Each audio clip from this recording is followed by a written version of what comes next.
Hello everyone! Today we're going to present our law project made by Lehoczky, Alexandra Armijo, and Adrian de Gracia. Our presentation is about the Facebook files. The Wall Street Journal published a series of internal documents of Facebook, and Jeff Horowitz, who is a journalist of the Wall Street Journal, has spent the last several months going through the documents with his team. And they published several articles about the studies they had been doing during many years, including nowadays. They write about the problems Facebook was facing and was covering up for so many years. You see common issue in all these documents that Facebook and its top executives know what their problems are, but in many times can't or won't address them because they are afraid of hurting the business or growth. Frances Haugen, former employee of Facebook, gathered internal documents that ultimately went to the US Congress and the Wall Street Journal. She also applied for federal whistleblower protection, and later on, she also testified before the US Congress. She was encouraged by Facebook's previous scandals, so she decided to bring the internal affairs to the attention of the outside world. But she didn't intend to harm the company. Rather, she hoped that under public pressure, management would finally begin to fix the problems. From the internal documents, we chose 3 articles that now we are going to talk about in more details. The first case is about the whitelist. So, Facebook claims that its standards of behavior apply to everyone, no matter their status or fame. They say their users can equally express themselves about the topic they want. But internal documents reveal that there is still an elite group that is exempt from this. It means that Facebook has built a system that has exempted high profile users from some or even all of its rules, according to internal documents reviewed by the Wall Street Journal. They created a special list called Crosscheck or the Whitelist for people with wide audience and high influence. And technically, their account wasn't blocked, their posts weren't removed, even though they had shared information that had violated the rules of the website. And apparently, Facebook wanted to stop increasing the list, but Crosscheck grew to include at least 5.8 million users in 2020. So, in order to avoid negative attention, Facebook created invisible elite tiers within the social network. The confidential review said that, and now I'm quoting from it, we are not actually doing what we say we do publicly. Unlike the rest of our community, these people can violate our standards without any consequences. As you can see, these documents show that Facebook knows it's causing harm, and in most cases, the company hasn't taken significant steps to stop it. They also reveal that what Facebook has told the public often isn't the full story. Here's an example about Neymar, the famous soccer player. So, a woman accused Neymar of rape in 2019, and then he posted nude pictures about this woman, including also her name. Well, I'd like to mention that Neymar's Instagram account, that is also owned by Facebook, by the way, so it is one of the most popular in the world. He has more than 150 million followers.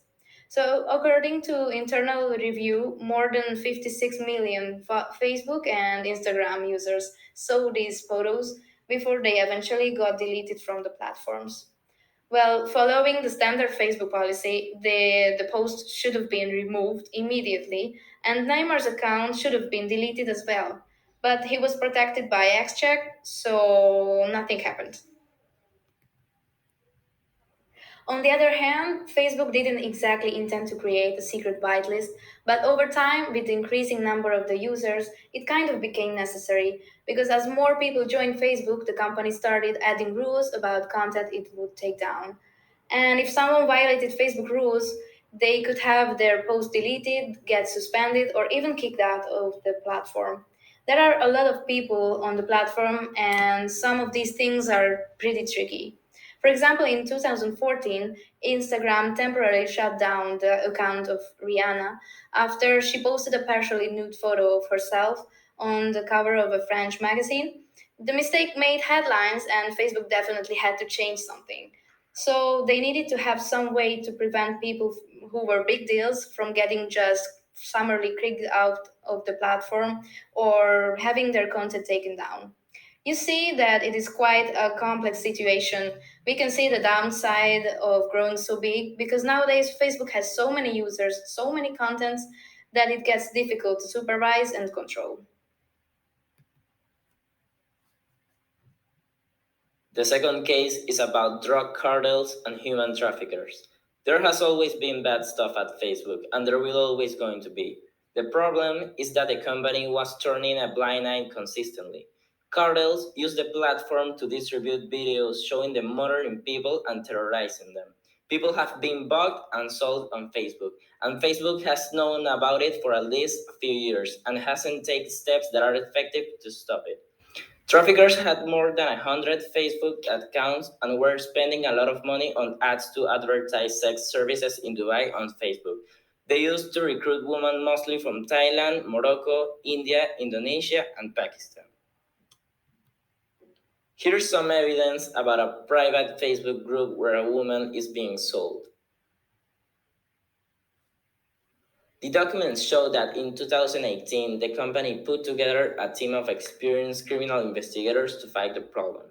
Facebook went out and they found people who had experience working with refugees and other people who had experience in law enforcement or in advocacy for victims of human trafficking. The idea was to, as they put it, understand and disrupt how human trafficking criminal networks organize and abuse Facebook. The investigation was called Up Dubai. It focused on an international sex trafficking ring run out of the Middle East. The report on Up Dubai includes details about how this ring run used Facebook and Instagram, which Facebook owns to operate. What was sort of amazing about these investigations to me is that because they had access to Facebook posts and Facebook messengers, they were able to see communications between the women and their employers. In these messages, the Facebook team could see what happened to the woman once they got to their destinations. There were no high-paying jobs waiting for them. Instead, the women had their passports taken away and they were forced into sex work. Wanja is from Kenya and earlier this year was trafficked to Saudi Arabia after responding to a job post she saw on Facebook. She was going through a hard time financially, so Wanja decided to look for a cleaning job overseas thinking she would make more money that way. Wanja joined some Facebook groups of Kenyan workers in the Middle East and soon she saw a job post that looked promising. It was house-to-house cleaning jobs in Saudi Arabia. There was a free ticket, free passport, free accommodation, and free medical insurance, and this was a good deal she felt could work. When Wanja arrived in Saudi Arabia, she says her passport was confiscated and she was forced to work for an abusive employer. She worked an average of 20 hours a day, was being forced to work until her feet, hands, and face swelled, and she was still being forced to work. Facebook said it didn't report the traffickers to law enforcement and didn't alert the women's home embassies. When Facebook was asked for a comment on this, the company's spokesman, Andy Stone, said Facebook has a dedicated team that works with law enforcement agencies across the globe, and that in instances of imminent harm, the company might provide law enforcement with relevant information. The company said also that it launched new software programs this year that make it harder to find content related to sex trafficking. What it says in the report is that all accounts and assets associated with this activity have been disabled. But of course, in many cases, these people could create new accounts under new fake names to do the same thing. The team recommended another piece of the action, which would be for Facebook to clarify its policies on how it handles ad revenue associated with human trafficking. But the documents show Facebook didn't make that change either. Facebook continued to keep revenue from ads bought by human traffickers. In fact, the only thing that seemed to get Facebook to act on the human trafficking was when Apple threatened to kick the Facebook app out of the App Store if they didn't get it under control. It is horrific that the company didn't react to the specific post after they were flagged by their own employees until they faced financial pressure. The third case is called Instagram is Toxic for Teen Girls. Looking deep inside Facebook through its own internal documents, this is the case of Anastasia Vlasova. 5 years ago, when she was only 13 years old, Vlasova signed up for her first social media account. She signed up for Instagram, which is owned by Facebook. She started following the accounts of fitness influencers, and she claimed that initially she was inspired by them, but with time, Anastasia noticed that this same influencer had starting affecting her in different and negative ways. Then she developed an eating disorder, quoting, I realized that Instagram was really triggering a lot of my eating disorder. So that's when I made the connection between social media and my poor mental health.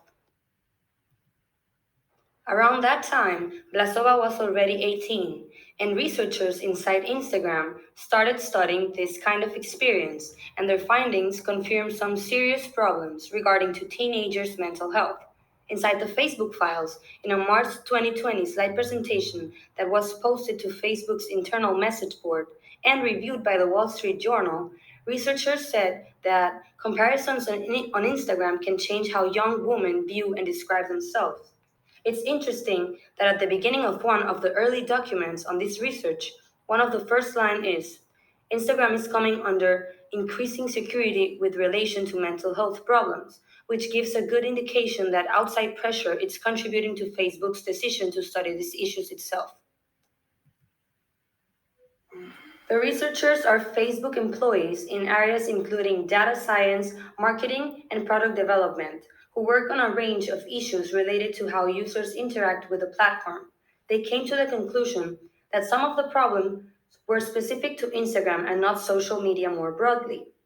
The concerning so-called social comparisons, which is when people assess their own value in relation to the attractiveness, wealth, and issues of others.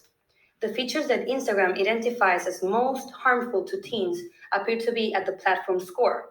The tendency to share only the best moments, a pressure to look perfect, and an addictive product send teens spiraling toward eating disorders, an unhealthy sense of their bodies, and depression.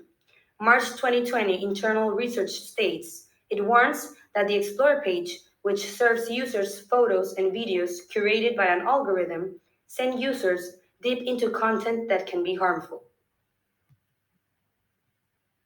According to the documents, Instagram was working on an experiment to help improve mental health by hiding like counts on posts. This experiment was called Project Daisy.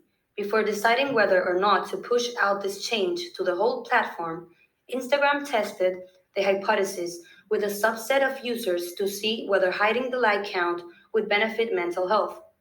When the data started rolling in, they find that the numbers didn't budge, so they suggested that Project Daisy wouldn't work to improve mental health. Still, employees worked on a presentation about the project for Zuckerberg, the CEO of Facebook, suggesting that Instagram go ahead with Project Daisy, which should be received by press and parents as a strong positive indication that Instagram cares about its users. Head of Instagram, Adam Mosseri, said publicly that Instagram is looking at other changes, including a tool that would nudge certain users towards more positive content. It's also testing a way to ask users if they want to take a break. In the internal documents, Facebook's researchers also suggested Instagram could surface fun filters rather than ones around beautification. In conclusion, the documents show Facebook's researchers have identified the platform's ill effects. Despite congregational hearings, its own pledges, and numerous media exposes, the company didn't fix them. The documents offer the clearest picture thus far of how broadly Facebook's problems are inside the company, up to the chief executive himself. Although Facebook is very powerful, it is constantly losing market share and dealing with problems that have two main aspects, which are having too many users with not even the half of users they want.